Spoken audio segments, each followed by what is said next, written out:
अस्सलाम वालेकुम वरहमतुल्लाहि वबरकातुहू। आलम या आलिम, मल फर्क बैनहुमा, इन दोनों के दरमियान क्या फर्क है? क्या ये एक ही लफ्ज है या ये दो अल्फाज हैं?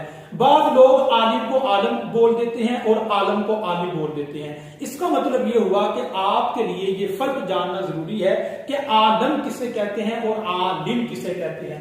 देखिए ये आलिम है, लाम के साथ, लाम के नीचे जेर। आलिम का मतलब होता है जानने वाला, नॉलेजेबल, इल्म वाला, स्कॉलर। ठीक है, इल्म वाले को कहते हैं आलिम। लाम के नीचे जेर है और ये इसमें फाइल का सीगा है। अगर आप लाम के ऊपर जबर पढ़ेंगे और इसको पढ़ेंगे आलम, तो ये इसमें फाइल का सीगा नहीं है, ये इसमें आला का सीगा है। आला कहते हैं टूल को, टूल, जरिया। तो आलम का मतलब ये जहान है।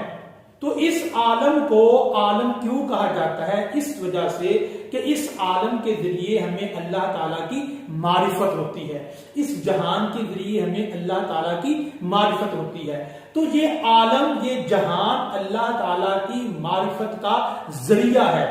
और जो लफ्ज किसी चीज का जरिया हो, किसी चीज का टूल हो, सोर्स हो, उसी को इसमें आला कहा जाता है। इसकी एक और एग्जांपल आपके सामने रखी जाएगी, खातम। खातम भी इसमें आला का सीगा है, इसका मतलब होता है अंगूठी। तो अंगूठी को खातम इसलिए कहते हैं कि ये मोहर लगाने का आला है। इसके जरिए हम स्टैंप लगाते हैं, मोहर लगाते हैं। पहले जमाने में जो मुफ्तियान किराम थे तो वो क्या करते थे, वो फतवे के ऊपर जो स्टेप लगाते थे वो उनकी अंगूठी होती थी। तो अंगूठी के जरिए, जिस तरह के हुजूर अलैहिस्सलाम ने अपनी खातम अंगूठी के जरिए स्टेप, बतौर स्टेप उसको यूज किया करते थे।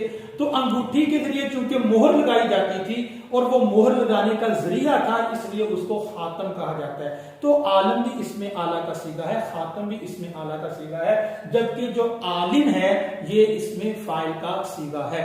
जज़ाकल्लाहु खैरा।